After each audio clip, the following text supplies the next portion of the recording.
Bundelkhand regional industry conclave के बाद सागर की राजनीति में उबाल आ गया है। इसकी वजह मुख्यमंत्री के मंच पर दिग्गज नेताओं को उनके कद के हिसाब से तवज्जो नहीं दिया जाना है। इससे संबंधित नेताओं की फोटो सामने आने के बाद उनके समर्थकों और राजनीतिक गलियारों में तरह तरह की चर्चाएं शुरू हो गई है। गोपाल भार्गव के बाद पूर्व मंत्री भूपेंद्र सिंह ने भी सोशल मीडिया के माध्यम से अपनी बात रखी है, जिसमें उनके पोस्ट के एक हिस्से में लिखा है कि तत्कालीन कांग्रेस सरकार के मुख्यमंत्री के आगमन पर छात्र आंदोलन हुआ। उसमें सक्रिय हिस्सा लेने की वजह से हमारे परिवार की बेशकीमती जमीन की अधिग्रहण की कार्रवाई शुरू कर दी गई थी। जो तैयार करते हैं आने वाली पीढ़ियों को, उन्हें हमारा सलाम। देश के शिक्षकों के लिए खास ऑफर, 4000 रुपए तक प्राइज बेनिफिट। सेंट्रल हीरो सागर। मेरे पिता और मुझ पर दबाव डाला गया कि कांग्रेस पार्टी में आ जाएं तो कुर्सी मिलेगी और जमीन का अधिग्रहण भी नहीं होगा, लेकिन हमने कीमती जमीन का सरकारी दरों पर अधिग्रहण हो जाने दिया।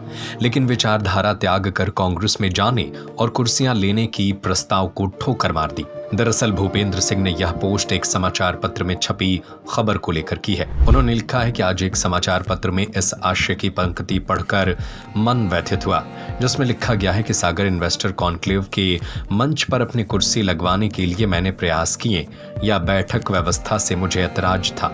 संघ और भाजपा मेरे खून में है और इनके अनुशासन का अनुसरण सदैव मैंने किया है, जिसके लिए विगत 45 वर्षों से मैं कार्यकर्ता के रूप में काम कर रहा हूं। इन 45 वर्षों में से लगभग 25 वर्ष मेरे संघर्षों से भरे थे, जिनमें कांग्रेस की सरकार थी। उस समय जन समस्याओं को लेकर आंदोलनों में पुलिस की लाठियां खाई, अनेक बार जेलों की यातनाएं सही, लेकिन संघर्ष का मार्ग नहीं छोड़ा और न ही विचारधारा से समझौता किया। कांग्रेस के सत्ता काल में अपनी पार्टी के लिए छात्र जीवन से ही दरी बिछाने, दीवार लेखन करने, सड़कों पर जन समस्याओं को लेकर आंदोलन करने पर बिना किसी अपराध के जेलें काटी।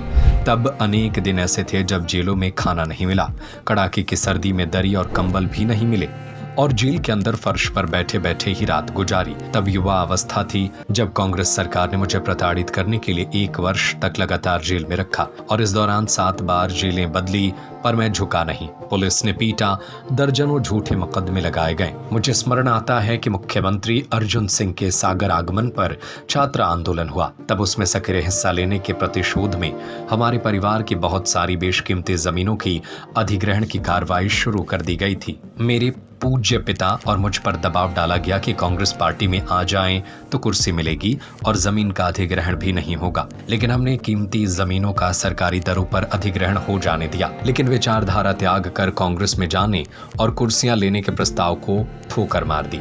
1000 करोड़ रुपए से अधिक कीमत की हमारी जमीन पर हाउसिंग बोर्ड की कॉलोनियां बना दी गई। पर आज मैं और गर्व से कह सकता हूं कि 45 वर्षों से राजनीति में होने और विपरीत समय में प्रताड़ना सहने के बाद भी मेरे भरे पूरे परिवार के एक भी सदस्य ने कुर्सी के मोह में भाजपा के अलावा किसी और पार्टी या विचारधारा को अपने जीवन में स्थान नहीं दिया। किसी सदस्य ने कांग्रेस में जाने का कभी विचार भी मन में नहीं आने दिया।